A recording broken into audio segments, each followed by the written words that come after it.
The United Nations is calling on the international community to support citizens who have been displaced by conflict in central Mali. UN Deputy Humanitarian Chief Ursula Mueller visited Mpoti in central Mali, where needs have increased due to intercommunal violence and attacks by armed groups.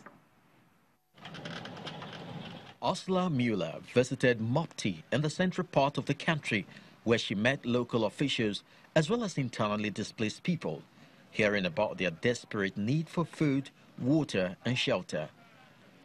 According to the UN, over 900,000 people currently need protection and humanitarian assistance in Mpoti, the highest proportion of people in need in the country. Humanitarian needs have increased there due to intercommunal violence and various attacks by armed groups. I've come to Mali to see for myself the humanitarian needs.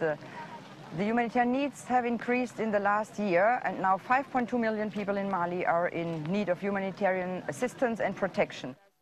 The number of internally displaced people in the country has sharply increased since the beginning of the year to over 75,000 by the end of July. In Mpoti alone, the number of displaced increased from 2,000 to 12,000 from April to July. They have been displaced in April due to conflict and intercommunal violence, and they are in desperate need of humanitarian assistance. Insecurity has worsened to the point of lawlessness in much of Mali's central region and northern deserts. In the past 3 years, attacks by jihadists with links to Islamic State and Al-Qaeda have tripled in Mali, and violent death doubled. French forces intervened to beat back a Tuareg and Islamist uprising in 2013, but since then, jihadists have spread from the north to the central and even targeted Bamako, as in 2015, when gunmen killed 20 people in a raid on a hotel and Mali's neighbors. The UN Refugee Agency says 1 in 18 migrants crossing the Mediterranean trying to reach Europe since the start of the year have died in the attempt. The UNHCR Special Envoy for the Central Mediterranean says the figures are contradicting, as few people are making the crossing overall, but the number of deaths is rising as traffickers are taking greater risk. In all, approximately 1,600 people have died since the start of January 2018.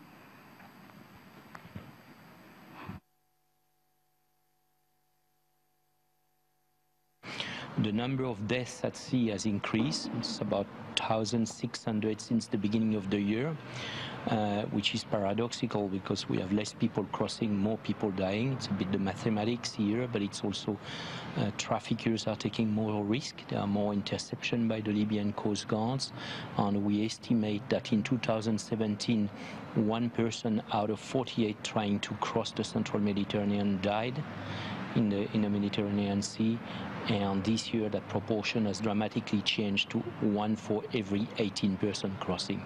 On the European side of the Mediterranean, we want to see more solidarity. I mean, this is pathetic what we see now. For each boat incident, it's a drama, it's a crisis, it's very bad tweets among heads of states and that sort of thing. No, we need to manage that calmly. This is manageable. We're not talking about a huge number compared to some refugee flows in Africa and the Middle East. So Europe should be able to show the lead, demonstrate the example, and solve the problem of processing those disembark on the European territory. Here in Nigeria, as part of plans to ensure that Nigeria's foremost international airport in Lagos is safer, the Murtala Mohammed International Airport is facing a review of its security systems. Speaking to Channels Television, the leader of the team from the Airport Council International said the program aims to assist airports in Africa to take a look at their systems and close the gaps. The security review is in fact aiming to assess the full system, starting by the organization, to the existing programs and SOPs, to the training, human resources, the equipment, the facilities, the processes, as well as the quality control. And we have already conducted so far 4 technical missions within Africa. In Nigeria, I went personally, it was in April, to Port Harcourt, during 1 week to assist your colleague there to see how we can improve the existing safety and security system.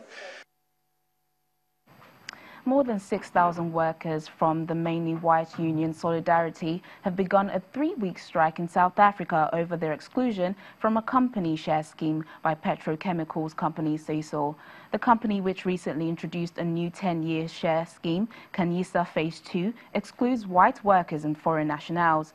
This is something the union says is causing racial tensions on the work floor. However, Sasol says the scheme is designed to boost black ownership within the company as part of the legislated Black Economic Empowerment Program, which seeks to redress historic inequalities in South Africa. The COCHETEL share scheme is the second employee-related scheme in recent years. In a previous scheme, known as Inzalo, all workers could take up share ownership. The strike action will include go-slows and lunchtime pickets.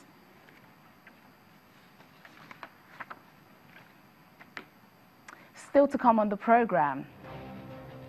China is pledging an additional $60 billion in financing for Africa. That's happening at the opening of the China-Africa Summit in Beijing. Please stay with us.